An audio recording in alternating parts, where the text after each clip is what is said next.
Praise the lord friends, ఎలా ఉన్నారు friends? మన స్నేహితులలో ఎవరైనా బాగా తింటున్న వారిని చూసి, అరే మనం తినడం కోసం బ్రతకకూడదురా, బ్రతకడం కోసం తినాలి అంటాం కదా.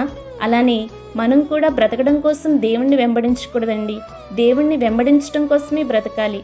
ఫ్రెండ్స్, రోమపత్రిక 12వ అధ్యాయం 11వ వచనంలో ఈ విధంగా ఉంటుంది: ఆసక్తి విషయంలో మాంద్యులు కాక ఆత్మయందు తీవ్రత గలవారై ప్రభువుని సేవించుడి అని. ఫ్రెండ్స్, నేటి దినాల్లో చాలామంది దేవుణ్ణి నమ్ముతున్నారు కానీ ఆసక్తితో వెంబడించడం లేదు. దేవుణ్ణి వెంబడించకపోతే నాకు ఏమైనా అయిపోతుందేమో అనే భయంతో వెంబడించేవారు కొందరైతే, మరికొందరు వారి అవసరాల కోసం వెంబడిస్తున్నారు. ఫ్రెండ్స్, దైవ సంబంధమైన విషయాలలో ఆసక్తి లేకపోవడం అనేది నరకానికి ప్రయాణం చేయడం లాంటిదని జేసీ రైల్ అనే దైవజనుడు అన్నారు. నిజమే కదా. ఆసక్తి లేకుండా చేసే భక్తి చేస్తే ఏంటి, చేయకపోతే ఏంటి, ఆ భక్తి వ్యర్థమే కదా. ఇంట్రెస్ట్ లేకుండా ఏ పని చేసినా ఆ పనిలో ఓటమిని చవి చూడాల్సి వస్తుంది.